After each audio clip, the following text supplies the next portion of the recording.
ക്രിസ്തു യേശുവിൻ്റെ തിരുനാമത്തിൽ ഏവർക്കും സ്നേഹവന്ദനം.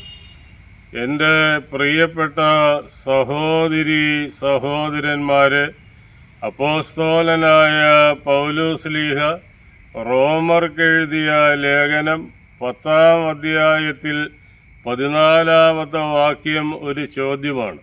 ആ ചോദ്യത്തെ അടിസ്ഥാനപ്പെടുത്തിയാണ് ഇന്ന് ചിന്തിക്കുന്നത്. റോമർ 10:14 പ്രസംഗിക്കുന്നവൻ ഇല്ലാതെ അവർ എങ്ങനെ കേൾക്കും? പൗലോസ്ലീഹ പ്രസംഗത്തിൻ്റെ പ്രസക്തിയെക്കുറിച്ചും അനിവാര്യതയെക്കുറിച്ചും ഈ വാക്യത്തിലൂടെ നമ്മെ പ്രബോധിപ്പിക്കുകയാണ്. പ്രസംഗം എന്ന് പറയുന്നത് അധിക പ്രസംഗമാകാത്ത നിലയിലായിരിക്കണമെന്ന് വളരെ വ്യക്തമായിട്ട് ഈ വേദവാക്യം വികസിപ്പിച്ചെടുക്കുമ്പോൾ നമുക്ക് കാണുവാൻ സാധ്യമാകും.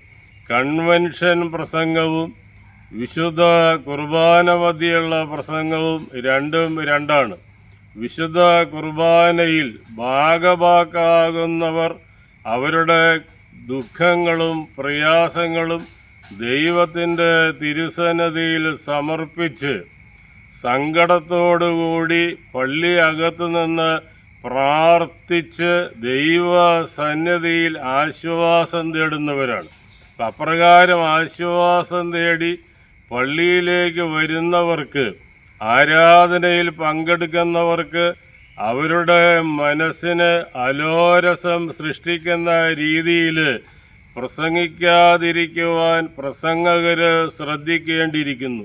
ഒറ്റവാക്കിൽ പറഞ്ഞാൽ അധിക പ്രസംഗം ഒരു കാരണവശാലും പാടില്ല. Brevity is the soul of വിറ്റ് എന്ന് ഇംഗ്ലീഷിൽ ഒരു ചൊല്ലുണ്ട്. വില്യം ഷേക്സ്പിയർ തൻ്റെ ഹാംലെറ്റ് എന്ന് പറയുന്ന നാടകത്തിൽ കൊളോനിയസ് എന്ന കഥാപാത്രത്തെ കൊണ്ട് പറയിക്കുന്ന വാക്കുകളാണ്. കുറഞ്ഞ വാക്കുകളിൽ കൂടുതൽ കാര്യങ്ങൾ പറയുന്നതിനെയാണ് ഇവിടെ സൂചിപ്പിക്കുന്നത്.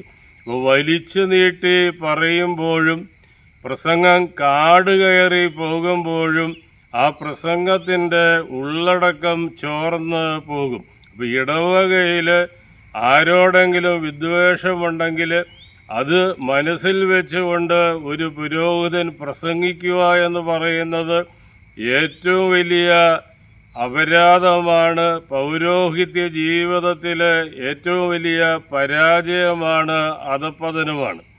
2 മിനിറ്റ് കൊണ്ട് പറയേണ്ട കാര്യം 2 മണിക്കൂർ കൊണ്ട് പറയുന്നവനാണ് മുഷിപ്പിക്കുന്നവനെന്നാണ് വോൾട്ടയർ പറഞ്ഞിരിക്കുന്നത്. പഴയ നിയമ വേദപുസ്തകത്തിൽ പ്രഭാഷകൻ്റെ പുസ്തകം 32-ാം അധ്യായം 8-ാമത്തെ വാക്യം പ്രസംഗിക്കുവാൻ ആഗ്രഹിക്കുന്നവരും പ്രസംഗിക്കുന്നവരും എല്ലാവരും വായിച്ച് മനസ്സിലാക്കേണ്ട ഒരു വേദഭാഗമാണ്. അപ്പോൾ പ്രഭാഷകൻ്റെ പുസ്തകം 32-ാം അധ്യായത്തിൽ 8-ാമത്തെ വാക്യത്തിൽ പറയുന്നു, ചുരുക്കി പറയുക, ഏറെ കാര്യങ്ങൾ ചുരുക്കം വാക്കുകളിൽ ഒതുക്കി പറയുക, അറിവുള്ളവരെങ്കിലും മിതഭാഷി ആയിരിക്കുക. അപ്പോൾ അമേരിക്കൻ പ്രസിഡൻ്റായിരുന്ന ഫ്രാങ്ക്ലിൻ റൂസ്വെൽറ്റ് തൻ്റെ മകൻ ജെയിംസിന് നല്ല പ്രസംഗം പറയുന്നതിന് നൽകിയ ഉപദേശം ലോക പ്രശസ്തമാണ്. അദ്ദേഹം സ്വന്തം മകനായ ജെയിംസിന് കൊടുത്ത ഉപദേശങ്ങളിൽ 3 കാര്യങ്ങളാണ് ശ്രദ്ധേയമായിട്ടുള്ളത്. 1, പ്രസംഗത്തിന് സമയക്ലിപ്തത പാലിക്കുക. 2, പറയുന്ന വാക്കുകളോട് ആത്മാർത്ഥത കാട്ടുക. 3, ഏറ്റവും ചുരുക്കി പറയുക. അപ്പോൾ പ്രസംഗം പറയുന്നവരും അനൗൺസ്മെൻ്റ് നടത്തുന്നവരും പ്രോപ്പർ ടൈം മാനേജ്മെൻറ്റ് പാലിക്കണമെന്നുള്ളത് വളരെ നിർബന്ധമായ ഒരു നിയമാവലിയാണ് പ്രസംഗത്തെ സംബന്ധിച്ചിടത്തോളം. പ്രത്യേകിച്ച് അനൗൺസ്മെൻറ്റുകൾ വ്യക്തമായി വായിച്ചാൽ മനസ്സിലാക്കാൻ കഴിവുള്ളവരാണ് മദ്ബഹായുടെ താഴെ വന്നു നിൽക്കുന്ന വിശ്വാസി സമൂഹം. അതിനാൽ അനൗൺസ്മെൻറ്റിൽ പറയുന്ന ഓരോ വിഷയവും എടുത്ത് ഒരു ലഘു പ്രസംഗം നടത്തുന്നത് അഭികാമ്യമല്ല. അപ്രകാരം ചെയ്യുന്നത് ജനങ്ങളുടെ ക്ഷമയെ പരീക്ഷിക്കുന്ന ഒരു കലാപരിപാടിയായിട്ട് മാറും. ഏറ്റവും സംക്ഷിപ്തമായിട്ട് പറഞ്ഞാൽ, പ്രസംഗകരും അനൗൺസ്മെൻ്റ് നടത്തുന്നവരും ശ്രോതാക്കളുടെ സമയത്തിന് വില കൽപ്പിക്കണമെന്ന് പഴയ നിയമ വേദപുസ്തകത്തിൽ പ്രഭാഷകൻ്റെ പുസ്തകം 32-ാം അധ്യായത്തിൽ 8-ാമത്തെ വാക്യത്തിൽ പറയുകയാണ്. ചുരുക്കി പറയുക, ഏറെ കാര്യങ്ങൾ ചുരുക്കമായിട്ട് ഒതുക്കി പറയുക, അറിവുള്ളവരെങ്കിലും മിതഭാഷികളായിരിക്കുക. അപ്പോൾ അറിവുള്ളവൻ്റെ ഏറ്റവും വലിയ പ്രകടമായ ഒരു ലക്ഷണമെന്ന് പറയുന്നത് മിതഭാഷിയായിരിക്കുക എന്നുള്ളതാണ്.